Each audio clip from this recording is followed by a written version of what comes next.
Hello everybody, sorry I'm late. Welcome to Manga of the Week.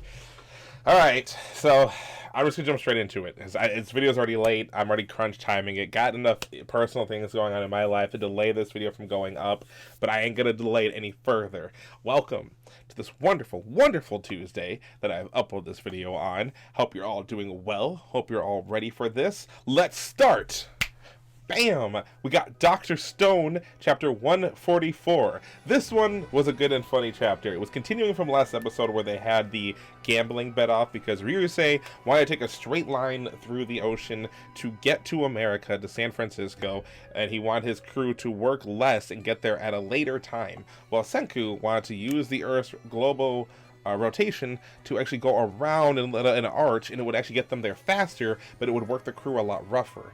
Now, Senku's goal is logical because the sooner they get there, the sooner they will be able to get their yellow dye, which they need from the corn in there. But if they arrive around Ryusui's time, they'll arrive in the winter time where it'll be too hard to get what they need, and all their time and effort would be wasted. So you had at the end of the chapter Gen and Ryusui versus Senku and Kohaku, as it is now a betting match with Ukyo as the umpire? Not umpire, what about the dealer? I'm so stupid, that's baseball. Anyway, the title is Ryusui and Gen versus Senku and Kohaku, story by Riichiro E. Nagaraki.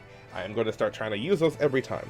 So, Ryusui and Senku are going to have a poker showdown, is what they talk about. So from here on out, it's basically just that. It's the showdown, and people are placing their bets. There's Team Ryusui, which you got Yo, and you got Suika on that team, and then you have,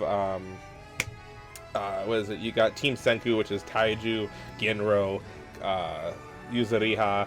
You know, they're placing their bets based on how they know each of the characters, how Ryusui is selfish and greedy and will do what he needs to win, where Senku is using logic and has never really lost a battle of wits. So as they're placing their bets and as the game's going on, basically this chapter is going to be a really short review. It's basically Gen trying to use his magic tricks and his mentalist abilities to secretly pick the cards that are being dealt out and hand the winning cards over to Ryusui, and Kohaku using her immense field of vision to stop Gen each and every time he's trying to do something funny about it. So, you know, Ryusui also is just throwing out bets. Like, he's just throwing out money to just throw Senku off, and Senku's like even admitting that it's harder for him to read his bluff because it's just so off. And honestly, these shots of Kohaku are her at her hottest. I know she's like a teenager in a way, but she looks amazing. So as you're playing, though, you realize that Gen's using a trick where you can see a different kind of set of cards. And there's another one to where he's sprinkling sugar on each card. And then there's one where Gen has a beetle when he has to read the sugar for each card that goes down. And while the distraction's happening, Senku realizes that no eyes were on Ryusui. And that moment, Ryusui hands his cards and flipped around. And he actually flipped them all to where he would have a win. And so Senku thought, there's only one way to truly win this, which is like, it's obvious they're cheating, but I guess if you don't get caught enough, it can still be count. And so as they're placing their final bets, and then what happens is Kohaku ends up drawing from the deck, but she draws at such lightning speed that she pulls the two cards that she needs for Senku out of the deck. And so Ryusui has 4 of a kind, and Senku has a royal straight flush. And he won. It's so funny, like, he won. Because the Ukyo is like, whatever. 5 aces, though, at this point, whatever. Like, because like, the way they were playing was just too fast for him to really see. It was just all too crazy for them. And they're so, Ryusui and Gen's face at the end when they're so surprised when Senku won is just so funny. But what he mentions is that he actually put some lacquer on his cards. And from the start, he's been searching for these key cards and marking their edges with some of the lacquer. So you find that out. And then they're like, well, wondering how could Senku tell which cards they were. It's the old allergy reaction where his face is all puffy and he's having an allergic reaction to the lacquer because he's especially sensitive to it. So he could use it as a sensor. So Senku won, and they're using the global route. And it's going to be a tougher route, but with them, they'll be able to link up to Ruri and them in Japan. So from here on out, that's what's going to happen. They're going to head from where they are to San Francisco, and that is a chapter for Dr. Stone. So, moving right along, we have My Hero Academia 265. This one is still continuing with the heroes attacking the Liberation Army force, and with everything that's going on, we got a little bit of Fat Gum, Sunny Eater as they're breaking in, along with Tokoyami as well.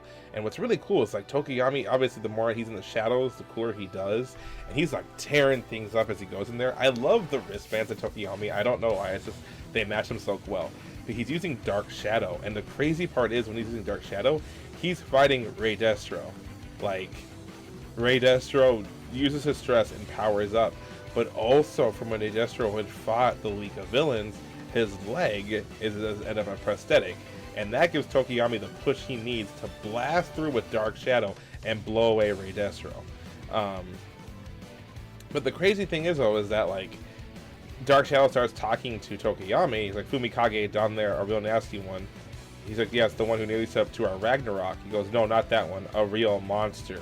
And he looks in the back and he sees, oh crap, I forget his name, but he sees the main issue that the League of Villains have been dealing with this whole time that would constantly hunt them. So, let's see. And so then what's happening right now then is, what happens is they're kind of wondering how they're able to get through this place so well. Tokoyami's like wondering, and Fat Gum lets him know Hawks was the one who infiltrated it. And Tokoyami's like, wait, Hawks? He's like, that's kind of odd. And Fat Gum's like, yeah, I don't know much about it either. And then you got like a flashback of Hawks telling Tokoyami, it's fine to cover your close combat weakness, but don't forget to improve on your real talents. It's improved, you know. And so Tokoyami remembers what he was taught by Hawks and how to improve himself. And we get a next scene shot of like Hawks' feathers tearing up Twice. And it's such a cool thing because like he can control those feathers at will, and he's got like feather blades too. Like Hawks is in a full beatdown mode. But then this is like where it becomes kind of sad because Hawks and Twice are having a moment where he's letting him know, he's like, I could never allow mere sentiment to trip me up. He's like, I've been trained in a certain style, and even though you can make clones at an astounding rate, I can still stop them and beat them. And Twice is just heartbroken. He's crying, calling the heroes a dirtbag, telling them he's the worst ever and that he has to do what he can for the League and he'll protect their happiness. And he's like, none of you are heroes. You people ain't heroes. No, never are, never were, none of you. You throw us to the wolves and all of us drown downtrodden folks. You don't know or care, but little Toga, she wrapped me up in her hanky, all gentle like, is what he says. So like, Twice, to him, the League means like legitimately a family to him, even though their morals are twisted and they're on the wrong side of everything. Like, he just has such a sad feeling over if the League, screwing the League over and failing the League. Like, he just feels completely terrible about it. And as the fight's going on, they have exchanges. Like, Twice thinks that he can actually run towards Hawks and cut him with some of the tape, or probably read his measurements. It's looking like that could probably be a weapon, but Hawks does end up slicing it and Twice up. And he has Twice on the ground, and he has like a hole. The wings of blades are over Twice's head, and he's like, he's like actually set to kill him because of how far the fight's going. He's legitimately willing to kill Twice if he gets it, seeing how he's getting in his way. But then in that moment of hesitation before he kills him, there's just a burst of fire. And what happens is you hear a voice in the background saying, there's no need. I heard him loud and clear. Didn't you notice me there, did you? Looks like your sentiment tripped you up after all, hero. And it's Dobby who's using his blaze over Hawks, which, like, Hawks is both knocked over and then his glasses are shattered. And he looks like he's already knocked out or just really down and injured from it. And Dobby's a villain. He's not going to hold back. And he's like a crazed, deranged villain. So it's kind of crazy where it's going from here, though. So, I know I kind of rushed through the explanations for this one a bit. It's just, there's so much detail going on. The chapter is pretty much easy. It's Dark Shadow, Tokoyami, and then the main points of it are just breaking through, and then we get Hawks and their sentimental attachment with Twice. So now I'm reading it through like crazy, and I'm going pretty fast here for some of these things, but where you could also read these is on the Viz Media website, where right here, actually no, it's gonna be over here now. That's gonna be so crazy. Hey, I'm not used to this recording position. Viz Media here, Shonen Jump here. Go to the Viz Media website yourself, not a sponsor, but it's $2 a month to read all of your old manga chapters legally while supporting the manga creators you love. Definitely recommend it and going to it because it's such a good thing. Okay, I love being able to read these. Right now, I'm currently reading Haikyuu. I'm on chapter 40 something. There's a lot of chapters in it, and I want to read up to where we are in the anime for season 4. So I've rewatched the anime 3 times. Now I'm reading it legally, and I'm supporting it, and it feels so good. You can read it on your phone, your tablet, your computer, anywhere you want. So please, please go support your official manga creators. All right, and then next we have. You good? You good? Okay. Undead Unluck. Chapter number 10, which is actually a good milestone for the creator. And can we please stop with the flickering? Can you stop, please? Thank you. Okay. The title episode is The Costume I Want by Yoshifumi Tozuka. Bruh. Okay, you know what? Okay, hopefully that's done being. Alright. So, yeah. We have Undead Unluck. This is the costume I want. So, basically what happens here is we end up meeting... Fuuko is at the beginning. She is getting changed into an outfit. And it's the outfit of the Union. So she gets her little suit up. She's had like a black suit, but she's actually tying it around her waist, which is really... She's cute, so it's really cool. And she's already talking to someone named Miss Mui, which is most likely Shen's assistant or someone of the household who watches over him. She says she is neither a Negator nor a member of the Round Table, and she's a little jealous of Fuuko that she has the emblem and outfit, so she would rather be part of it as well. And what happens is then we get like a little scene to where Andy is running down the hall away from Shen, and he's putting on an outfit. And in that moment, he bumps, or Fuuko, oh yeah, I want to mention it in order. Fuuko had warned Moi about her ability about touching her, and Moi says not to worry about it, and she wishes him luck on her quest. And while they're all getting ready, Andy's running down the hall with trying to put on his shirt, and he ends up bumping Fuuko with his bare chest against her face. And in that split second, like the next panel, you see there's a fire going on, and Shen's like, "What happened to the suit I just gave you?" He goes, "Burnt to ashes by the magma that erupted out of the walls." And Fuuko's like embarrassed because she's like, "All that from a little bit of contact. I'm not a pushover. I swear I'm not a pushover." And so, what Andy starts going on about is who cares about the suits? It's he's like, this one, who gives a damn about it? He's like naked with his dick hanging out. And Shen's like, well, actually, you do need the necktie, the suit, and the emblem. He lets him know that the suits are bulletproof and stab-proof and just sturdy in general. The necktie grants access to any number of public services and organizations, and the emblem is necessary for them to participate in the quest that they're taking from the apocalypse. So then they start talking. Andy's just like a little bit happy about how he finally has the hunters off his tail, and he's going to take Fuuko on a date in the clouds. And Fuuko is embarrassed by that, and Shen's like, wait just a darn minute. He's like, you're going to split from us? And Andy's like trying to say that he wants to take a copter. So what happens now is then there is somebody going crazy over, there's an alert that UMA number 1129 has taken over a member of a personal and escaped. And so, as we know from the last chapter, the UMAs are what they need to capture as new rules are being created, and the UMAs allow them to create new rules and unlock new things for their round table. And right now, what is known that's going around for UMA number 1129 is the Garment UMA clothes. And what it does is it latches onto a person and transforms into the garments that the person most desires. However, once he bewitches you with those garments, he takes control of your body and starts running wild. So while the old man is like knocked out and he's completely taken over by the clothes, and he ends up running over to where Andy and them are, and Andy ends up just taking a punch from it because it ends up punching and cracking his neck. And then in the instant that his neck is cracked when possessed by the UMA, he uses Repair Headbutt, which repairs his head at an extremely fast rate and knocks the dude out. And then the clothes leaves the guy on the floor and takes up a Mui. And her clothes end up changing. But the crazy thing is, like, you can't really see her clothes have really changed, or you would think they haven't changed. But what happens is that you see the emblem on her necktie, showing that she desires to be in the round table with all the other numbers. So the thing is that there'll be an open seat, so my guess is at the end of this arc, with getting the latest UMA, she'll actually end up being able to join the table along under Shen, but she ends up using her kung fu against Shen and Andy, and they all keep fighting. And so Fuuko doesn't want to be useless though, and she notices that Mui is crying while she's fighting both Andy and Shen. Because Shen can't do anything of his own ability, you know, he's pointless to use his ability on her. And so Andy thinks he's useless. So Fuuko, not wanting to be weak, decides to just tap Mui just for a split second with her hand, or her face, ends up touching her shoulder and her hand too. And so in that moment, she's like, I've only just met you, and I haven't got to know you, but I had to be done.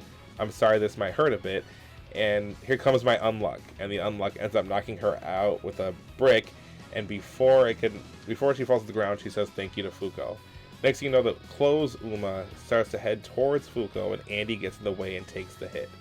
And so he's like, so Fuuko, you took advantage of the rules, didn't you? You knew this thing would come after you. She goes, yeah, but I knew you'd come rescue me, Andy. And so the funniest thing is that, like, you know, Mui wakes up, she's apologizing to Shen, he congratulates her, and the clothes start forming around Andy. And Fuuko's wondering why they haven't turned the clothes, and the clothes all of a sudden start yelling and goes, what the hell is kind of desire is this? You want sturdy clothes that repair themselves when ripped and that calm when you call for them? Fuuko's like, talk about a tall order. And he goes, you know, for Uma, with clothing as this shtick, you're the tackiest thing I've ever worn. And it's like, I'll show you. And they start having like an argument about like what he's gonna be and being a creation. And then Andy does mention that because Andy did save Fuuko, but he physically touched her, and she goes, you haven't had my stroke of bad luck yet. And it, like, all of a sudden, like, lightning just shoots down from the sky. Oh no, it shoots straight up. So what happens is an artifact had a malfunction and shoots a laser straight up. But the really cool part is that next you see Andy, and he's covered in the suit clothes, and he mentions that the repair took 15 seconds. Too slow, make it faster. And it was like, you're insatiable. And so what happens is basically Andy now took the Uma for himself as a servant, and now he has something that could automatically make him his clothes, his emblem. He has the bow tie. He has basically everything he needs to be an organization, but he looks cool now. Plus, he won't constantly be naked, because I think that probably would be an issue if Andy was constantly always naked. While it was a fun gag for like the first 5 chapters, I think going for a full 10 and stopping it here is a good choice by the author. So what that happens is they get reports of the new Uma, and they confirm that it's the Uma spoil that was mentioned in the quest, which is the quest that Fuuko, Andy, and Shen are all going to handle. And it ends with the cool line of Andy's like, you know, just about getting fed up with how small Mickey D's burgers are in Japan anyway. And Fuuko's like, wait, they're bigger overseas? And so now we'll be continuing next chapter, where we'll be ending up in New York City to take on Spoil. I'm actually hoping Moi does end up joining us along with Shen, because they're really cool. Shen, he doesn't seem like a bad guy. It seems like he's in the organization for a small reason, but we don't know exactly what. And I wanted his character to be expanded on more. And then I do for sure hope we get more of an expansion on the other members of the Union as we continue through the Undead Unluck series. And then now we have here One Piece 975 Kinemon's Clever Trick. And we get an opening of what I was so happy to see is the title of Gang Benches Owned by Family. Thank you, whoever you are. Meaning this is Lola. And I was so happy I was right about that. Because I thought that it might not be Beige's wife, Chiffon. I thought it was Lola, and I am so happy that's who it is, and that just makes this so much greater for an opening chapter. Oda, I love your side stories. You're writing too much. So right away we continue off with when I gotta catch myself. Hold on. I'm sorry. I gotta just hold on. Right away we start off where we're continuing of when Kanjuro had revealed himself, and we get to see Shinobu being wrapped up by these ink snakes that were drawn by Kanjuro, and he's kind of pissed off because he's wondering what happened, what's going on. You know, Lord Orochi told me nothing to take advantage of my. Did Lord Orochi do nothing to take advantage of my report? What is Luffy's band doing here? I heard that Law was thrown in prison, and so you get all the struts. You get Frankie and Usopp on the ship, and they're talking about how they were able to fix up the little damages on the tree, and how this Thousand Sunny, and how the Sunny is made from atom wood, the jewel tree, and it would take take more than old explosions to do the trick. Now, bring back a memory that Big Mom was destroying the ship like it was nothing. So just think about how powerful Big Mom really is to destroy a ship that was made by one of the greatest trees and strongest trees in the world. Like, that's the crazy part of it. So, but you get that. You get Carrot, you get Robin, and then you get Brooke, and they're all happy talking about the situation, how they came to smash up the battleships that, you know, they'll come and destroy them. Then we get Chopper, not Pedro, because Pedro's gone. I forget, this the Musketeers, and then we get Sanji, and then you get more panels, and we get Zoro, Zeus, and Nami. And it's so cool because it's like, this is all the Straw Hats. They're all here. They don't. Oda doesn't have the panel though where they're all staying together, like when they did the walking to Fishman Island, when they walked to Arlong Park. You know, when all the Straw Hats in the current team are together.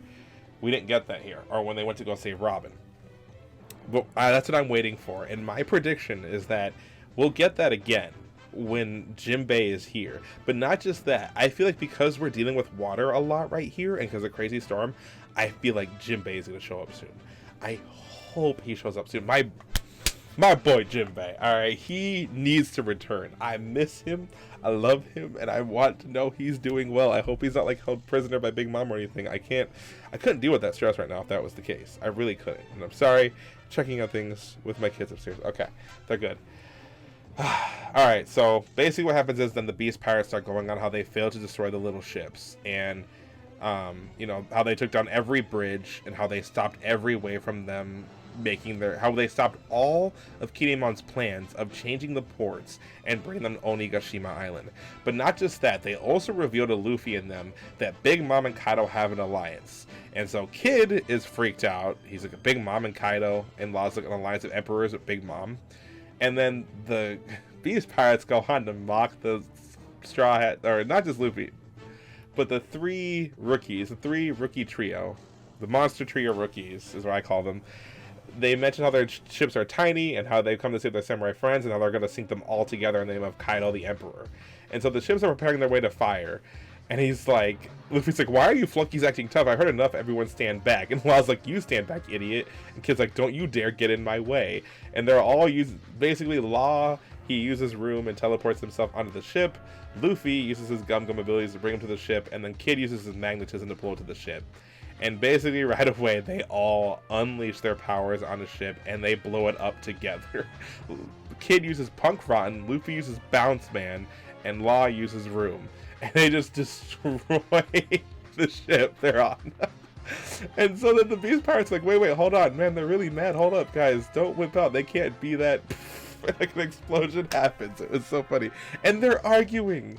Like, they're literally, after they blow it up, they're arguing. Like, they're fighting over a broken ship over water, arguing about who took it down and things like that. So, what happens next is that then the Koshiro family shows up.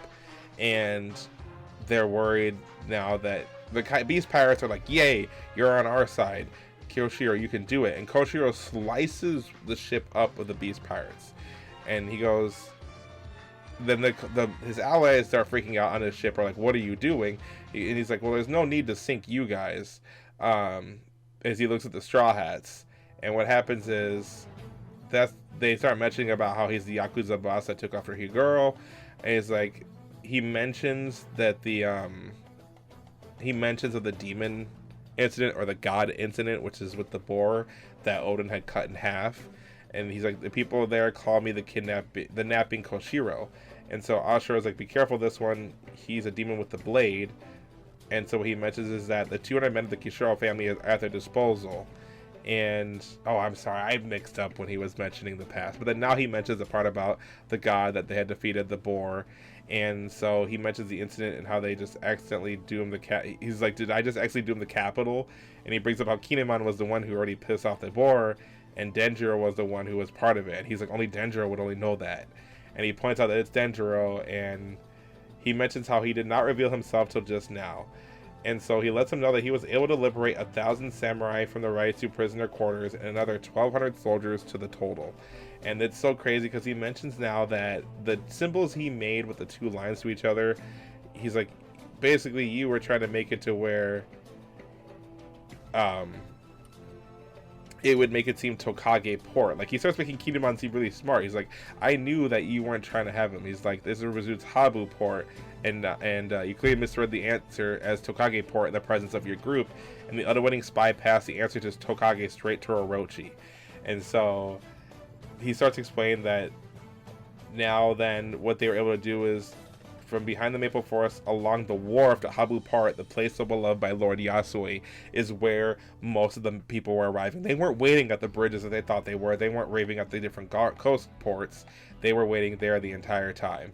And then what happens is then Denjiro like sparks a giant uproar in everybody, and like just the confidence starts boosting, and how they now have 54,000 soldiers in total because every single person for the raid on Oginashima Island hasn't lost a single step. They have been able to go through, and Kanjuro is pissed. He's like, we haven't stopped a thing, curse you Kinemon. And the hilarious thing about this is too, it's like Kinemon didn't know what he did. He goes, so this entire time, it was supposed to be the wharf, not Tokage Port, making it seem like Kinemon is a genius for what he did. That he purposely switched the locations so that way the Straw Hats and everyone and the alliance of them could take on Onigashima. That's how the chapter ends. It's like Kinemon's like baffled himself.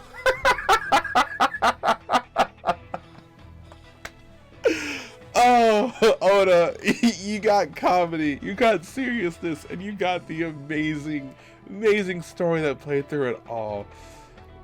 This arc is becoming one of my top favorites. It's been a bit drawn for things here and there, but like, it really stands out, and I recommend to really go read One Piece if you haven't already done so.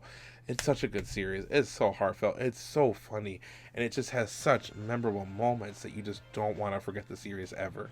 Congratulations, Oda, and congratulations every manga of the week videos. So, without further ado, it's time to rank my videos or rank the manga of the week between One Piece, Undead Unluck, Dr. Stone, and My Hero Academia.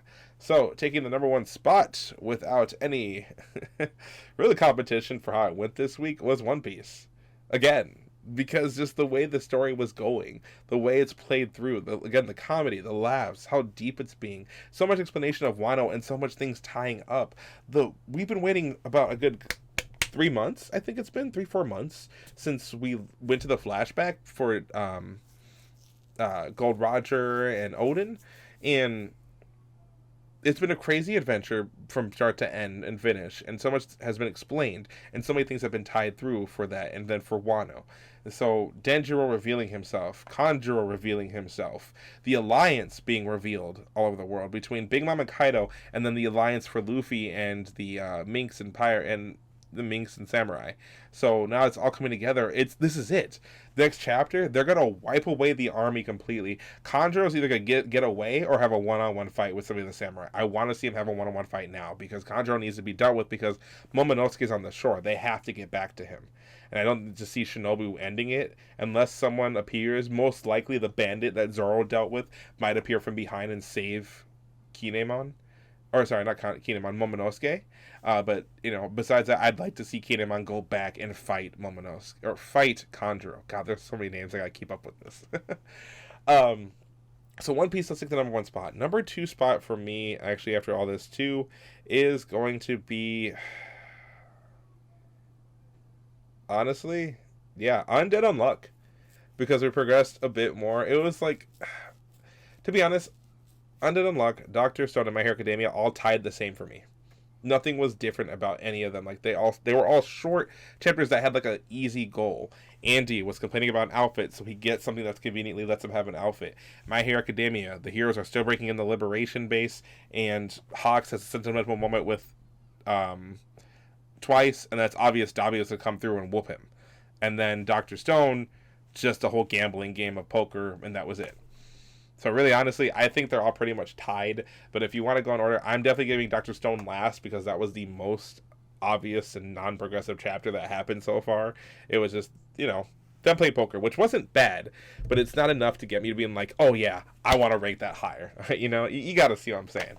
Dr. Stone definitely would take second, not would take last place. As far as second goes, I'll give it to My Hero Academia because that's getting deeper and darker. Hawks, who we've seen in little pictures here and there, has been since a kid trained to be the ultimate hero, the cold-blooded hero who can kill you if he needs to. And honestly, when you're seeing the world of My Hero Academia and seeing heroes, they don't mention killing as much besides Bakugo, who will kill you. But, you know, Hawks was ready to kill twice, and twice just being so broken and so emotionally heartfelt over his family of the League of Villains. Like, it's actually getting pretty hard to see. And also now I'm having anxiety that Hawks is going to go because he's been a spy this whole time. But now Dabi shows up, whoops him, and is like, I'm ready to kill you, hero.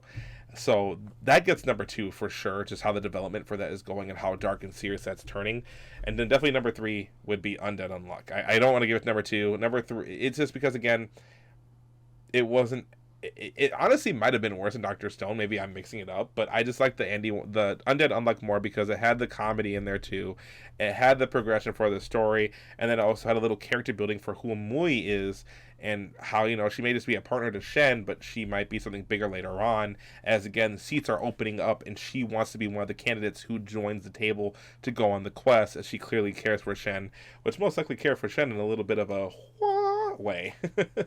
But yeah, those are my rankings for the week. Sorry if this video felt a little bit rushed. I'm trying to go through the motions a bit faster and just kind of getting straight to the point instead of dilly-dallying.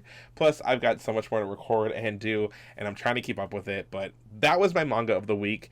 Thank you so much for watching. Please like and comment down below if you're doing good. I hope you're doing fine during this whole Iris situation. I don't want to say the full thing. Because it's hard for some people. It's getting serious. It's getting dark. But God bless you. Pray. Do what you need to keep yourself safe. But, you know, I always say turn to God. Because He will keep you safe. As He is the one who created this world. He created you. You have a purpose. You're meant for something. He can protect you in these hard times. You know, if you have your own other ways that you want to deal with it, go ahead. That's fine. But don't give up, at least on Earth. Don't give up on your life. Do what you need to. Keep yourself safe. Social distance yourself. It's just temporarily. Then we'll all go back outside, playing around, having fun, baseball games, tournaments, all that kind of stuff again. So me, I'm upset because I was just getting into volleyball. I found a gym. All the gyms are closed. Could have met some new people and played volleyball with some new friends. Check out my other series, Haikyuu, that is going up this Friday as well. Haikyuu ends this Friday too. That's the crazy part. For part 1 of season 4, part 2 will be coming later this year. And then I have Genlock, which will end in the next 2 weeks. Episode 6 just went up yesterday, and then now 7 is next Monday, and then 8 is the Monday following after that. And honestly, after that episode's out, the next week following, or maybe the next week following, we're jumping into new content. I got new content for new anime coming up. An announcement video of it will be posted very shortly. Not gonna announce when because I don't want to be held for that. So, thank you so much for watching, and I will see you guys when we read the fray once again. Peace out.